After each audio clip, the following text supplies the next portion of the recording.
ಗೃಹ ಸಚಿವ doctor G Parameshwar ಅವರ ಶಿಕ್ಷಣ ಸಂಸ್ಥೆಗಳ ಮೇಲೆ ಇಡಿ ದಾಳಿ.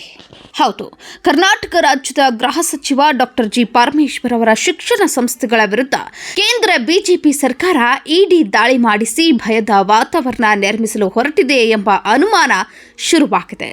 ಸುಮಾರು 9 ಕಾರುಗಳಲ್ಲಿ ಬಂದ ಇಡಿ ಅಧಿಕಾರಿಗಳು ತುಮಕೂರಿನ ಹೆಗ್ಗೇರಿಯಲ್ಲಿರುವ ಡಾಕ್ಟರ್ ಜಿ ಪರಮೇಶ್ವರ್ ಒಡೆತನದ ಸಿದ್ಧಾರ್ಥ ಮೆಡಿಕಲ್ ಕಾಲೇಜು ಹಾಗೂ ಮರಳೂರು ದಿನ್ನಿಯ ಸಿದ್ಧಾರ್ಥ ಇಂಜಿನಿಯರಿಂಗ್ ಕಾಲೇಜು ಹಾಗೂ ಬೆಂಗಳೂರು ಗ್ರಾಮಾಂತರದ ನೆಲಮಂಗಲದ ಬಳಿ ಇರುವ ಶಿಕ್ಷಣ ಸಂಸ್ಥೆಗಳ ಮೇಲೆ ಇಡಿ ದಾಳಿ ಮಾಡಿ ಶಿಕ್ಷಣ ಸಂಸ್ಥೆಗಳ ಕಚೇರಿಗಳು ಹಾಗೂ ಪ್ರಾಂಶುಪಾಲರ ಕೊಠಡಿಗಳಲ್ಲಿರುವ ದಾಖಲೆಗಳನ್ನು ವಶಪಡಿಸಿಕೊಂಡು ಪರಿಶೀಲನೆ ನಡೆಸಿದ್ದಾರೆ.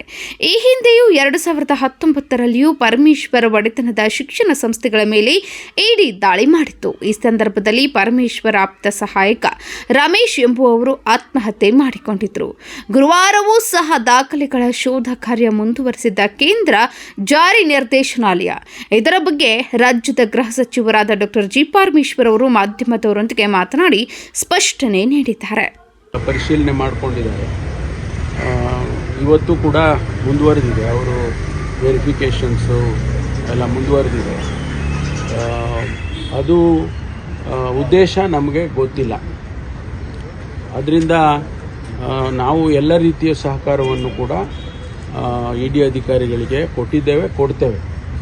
ಅದರಲ್ಲಿ ಯಾವುದನ್ನು ಕೂಡ ಮುಚ್ಚಿಡುವಂಥದ್ದು ಯಾವುದೂ ಕೂಡ ಇಲ್ಲ. ಇದು ಒಂದು. ಎರಡನೇದು, ನಾನು ಮೊದಲಿನಿಂದ